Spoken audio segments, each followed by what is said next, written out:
Hey y'all, Ashton here with EXP Realty here in Austin, Texas. Hope you're having an awesome day. Gonna dial in and break down what's happening in Texas as far as this pandemic, who's most affected, and in particular, what's happening in Austin.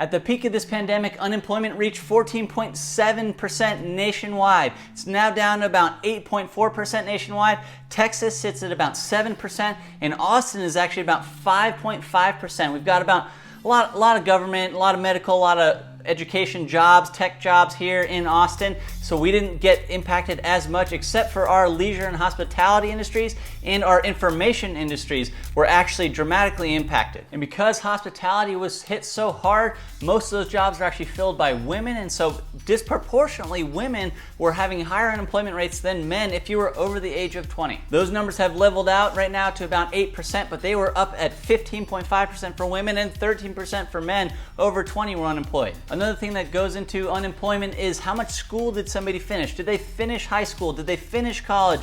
Did they finish their bachelor's degree or get more? The people that didn't finish high school were the most likely to be let go versus the opposite of the people that finished their bachelor's degree or more were the least likely. So as you can see, what that means is the people in the lower income brackets are most affected by this pandemic. They're also the least likely to have surpluses of living expenses to live on. So what that means is renters were actually most impacted by this pandemic, and also first-time home buyers. So in Dallas, Houston, and San Antonio, 20% of the loans, of all the loans in those cities are FHA, and of those 20%, another 20% of those ones are actually in some form of delinquency. These could lead to further foreclosures after forbearance or whatever the government decides to do. A lot of that is being left till after the election to see who wins and what they want to do. But because FHA loans historically have not been able to exceed $500,000 or so, there's not going to be a bunch of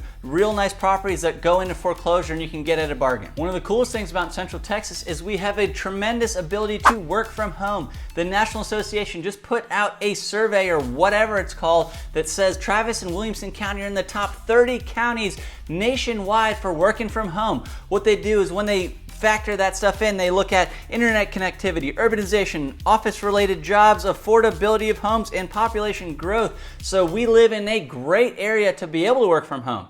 What does that mean? So somebody who used to go into downtown for work no longer has to. Well, what's that doing to property values downtown and around UT? What it's doing is condos around UT are dropping by about 28% as far as the median sale price.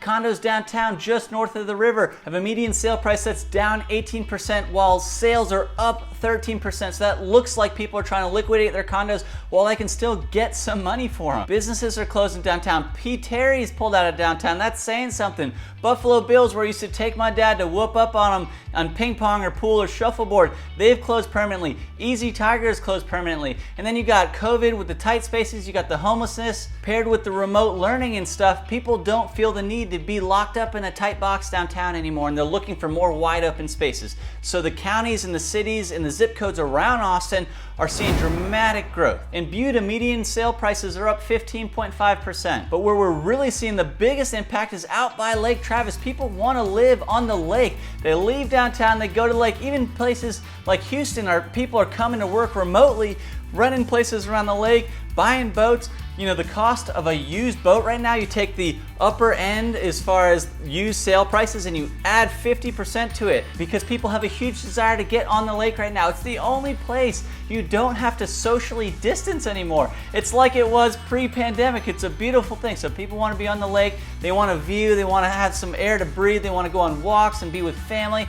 In my opinion, it's a good thing for our country. We needed to be recentered, in my opinion, to family, to the things that really matter most. So in Bee Cave, in Lakeway, in Steiner Ranch, in Cuernavaca area, these areas are exploding. They're all over 20% as far as their median sales prices going up. North Austin, 78757, which has always been super good, is still doing well. Leander, Cedar Park, and Round Rock, those are all seeing well over 10% appreciation as far as median sales price versus September last year. And what's crazy is that we're in September of an election year. Typically, it's the lowest of the low in the amount of sales sales in a 4-year term. So the August and the September before an election usually see a 9% decrease in August, a 12% decrease in the amount of sales in September. I was hoping to get a steal of a house in September, but we're seeing record numbers. Obviously, a lot of it has to do with the pushed spring season. People are just reprioritizing what they're looking for. And then as you circle around Austin, you come over here to the east side, and Tesla is to announce that they're buying this humongous place, building this humongous factory, so those property values are going up